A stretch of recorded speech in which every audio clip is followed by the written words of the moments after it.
ಭದ್ರಾವತಿ. ನನ್ನ ಮಗನ ಹೆಸರು ಕಿರಣ್ ಕುಮಾರ ವಿ ಅಂತ. ಅವ್ನು ಪೇಂಟಿಂಗ್ ಕೆಲ್ಸಕ್ಕೆ ಹೋಗ್ತಾಯಿದ್ದ, ಡಿಗ್ರಿ ಓದ್ತಾಯಿದ್ದ. ಇನ್ನು ಮನೆ ಖರ್ಚಿಗೇನೋ ಇಲ್ಲ ಅಂದ್ಬಿಟ್ಟು ಅಮ್ಮ ಪೇಂಟಿಂಗ್ ಕೆಲ್ಸಕ್ಕೆ ಹೋಗ್ತೀನಿ ಅದಕ್ಕೂ ಹೋಗ್ತಾಯಿದ್ದ. ಯಾರ ಜೊತೆಗೂ ಹೋಗ್ತಾ ಇರಲಿಲ್ಲ. ಸಂಜೆ ಆದರೆ ಇನ್ನು ಸ್ವಲ್ಪ ಸರ್ಕಲ್ಗೆ ಬಂದು ಟೀ ಕುಡ್ಕೊಂಡು ಬರ್ತೀನಮ್ಮ ಅಂತ ಬಂದು ಅವನು ಫ್ರೆಂಡಿನ ಜೊತೆ ಟೀ ಕುಡ್ಕೊಂಡು ಬಂದಿದ್ದಂತೆ. ಅವನು ಬಟ್ಟೆ ಬದಲಾಯಿಸ್ಕೊಂಡು ಬಂದಮೇಲೆ ಏನೋ ಆ ಹುಡುಗಿದು ಏನು ಗಲಾಟೆ ಆಯಿತು, ಇವನು ಅದಕ್ಕೂ ಸಂಬಂಧ ಇಲ್ಲ. ಹಂಗಾಗಿ ಅವ್ರ ಫ್ರೆಂಡಿಗೇನೋ ಹೊಡೆದಿದ್ದಾರಂತೆ, ಇವ್ನ ಜೊತೇಲಿ ಇದ್ದಂತೆ. ಇವನಿಗೂ ಹಾಕ್ಬೇಕಂತ ಸುಮ್ಮನೆ ನಿಂತಿರೋವನಿಗೆ ಫಸ್ಟ್ ಅವ್ರ ಮಾವನಿಗೆ ಹಾಕಿದ್ಮೇಲೆ ನಮ್ಮ ಹುಡುಗ ಇದ್ದಿದ್ದಕ್ಕೆ ನಮ್ಮ ಹುಡುಗನಿಗೂ ಚುಚ್ಚಿಬಿಟ್ಟಿದ್ದಾರಂತೆ. ಇವನು ಅವ್ನ ಫ್ರೆಂಡೇ ಅಲ್ವಾ ಅಂತ. ಅವ್ನಿಗೂ ಇವ್ರಿಗೂ ಸಂಬಂಧನೇ ಇಲ್ಲ, ಅವ್ರ ಜೊತೆಗೂ ಹೋಗಿಲ್ಲ, ಸುಮ್ಮನೆ ಜೊತೇಲಿ ನಿಂತಿರೋವನಿಗೆ ಹೊಡೆದಿದ್ದಾರಂತೆ. ನಮ್ಮ ಹುಡುಗನಿಗೂ ದ್ವೇಷ ಏನೂ ಇರಲಿಲ್ಲ. ಅವ್ರಿಗೆ ನಮ್ಮ ಹುಡುಗನ ಫ್ರೆಂಡ್ ಸೂರಿ ಮೇಲೆ ದ್ವೇಷ ಇತ್ತಂತೆ. ಆ ತಮಿಳೂರಿಗೆ ಕೆಂಚ, ಶಶಿ, ಪ್ರಸನ್ನ ಅಂಥವ್ರಿಗೆ ಅವ್ರಿಗೆ ದ್ವೇಷ ಇತ್ತಂತೆ ಆ ಸೂರಿ ಮೇಲೆ. ಅಮ್ಮ ಸೂರಿಗೆ ಹೊಡಿಬೇಕು ಅಂದ್ಕೊಂಡಿದ್ದಾರೆ ಕಣಮ್ಮ ಅಂತ. ನನ್ನ ಮಗನಿಗೆ ಈ ಥರ ಮಾಡ್ತಾರಂತ ನನಗೆ ಗೊತ್ತಿರಲಿಲ್ಲ, ಹುಷಾರಾಗಿರ್ಬೇಕಮ್ಮ ಅಂತ ಹೇಳ್ದೆ. ಅವ್ನಿಗೆ ಹೊಡಿಬೇಕಂತ ಕಾಯ್ತಾ ಇದ್ದಾರೆ ಕೆಂಚ, ಶಶಿ ಅವರೆಲ್ಲ, ಕಮಲಮ್ಮನ ಮೊಮ್ಮಕ್ಕಳು ಅವರೆಲ್ಲ. ಒಂದೇ ಫ್ಯಾಮಿಲಿ ಅವರೇ 5 ಜನ ಏನಿದ್ದಾರೆ. ಅವ್ರು ಹೊಡಿಬೇಕು ಅಂದ್ಕೊಂಡಿದ್ದಾರೆ ಅಂತ ಹೇಳ್ದೆ ಅಷ್ಟೇ. ಟೀ ಕುಡ್ದು ರಂಗಪ್ಪ ಸರ್ಕಲ್ಗೆ ಬಂದಿದ್ದಾರಂತೆ. ಆ ಸೂರಿಗೆ ಮಚ್ಚಿಂದ ಕಾಲಲ್ಲಿ ಹೊಡೆದಿದ್ದಾರಂತೆ. ಇವ್ನು ಕೆಳಗಡೆ ಬಿದ್ದೋಗ್ಬಿಟ್ಟಿದ್ದಾನೆ. ಇವನು ಸೂರ್ಯ ಅವ್ರ ಮಾವ ನಿಂತಿದ್ನಲ್ಲ, ಇಬ್ಬರಿಗೂ ಹೊಡೆದು ಬೀಳಿಸ್ಬಿಟ್ಟಿದ್ದಾರೆ.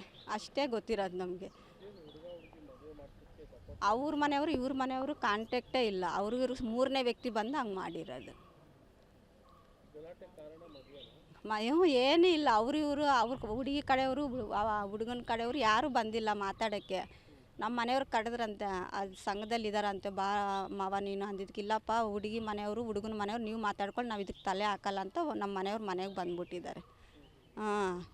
ನಮ್ಮ ಮನೆಯವ್ರ ಮನೆಗೆ ಬಂದ್ಬಿಟ್ಟಲ್ಲಿ ನಮ್ಮ ಹುಡುಗ ಹಿಂಗೆ ಹೋಗಿದ್ದಾನಲ್ಲ, ಕೆಲಸ ಮುಗಿಸ್ಕೊಂಡು ಸರ್ಕಲ್ಗೆ ಹೋದ್ನಲ್ಲ, ಟೀಗೆ ಕುಡ್ಕೊಂಡು ರಂಗಪ್ಪ ಸರ್ಕಲ್ಗೆ 7 ಗಂಟೆಗೆ ಬಂದಿದ್ದಾನಂತ. 7:15 ಘಟನೆ ಅಲ್ಲ ಮಾಡಿಬಿಟ್ಟಿದ್ದಾರೆ ಅಷ್ಟೊತ್ತಿಗೆಲ್ಲ. ಆವಾಗಲೇ ಇವ್ರು ಲಾಂಗು ಮಚ್ಚೆಲ್ಲ ಎತ್ಕೊಂಡು ತಿರುಗ್ತಾ ಇದ್ರಂತೆ. ಅಂದರೆ ಇವ್ರಿಗೆ ಮಾಡ್ತಾರಂತ ಗೊತ್ತಿರಲಿಲ್ವಂತೆ ಜನಕ್ಕೆ.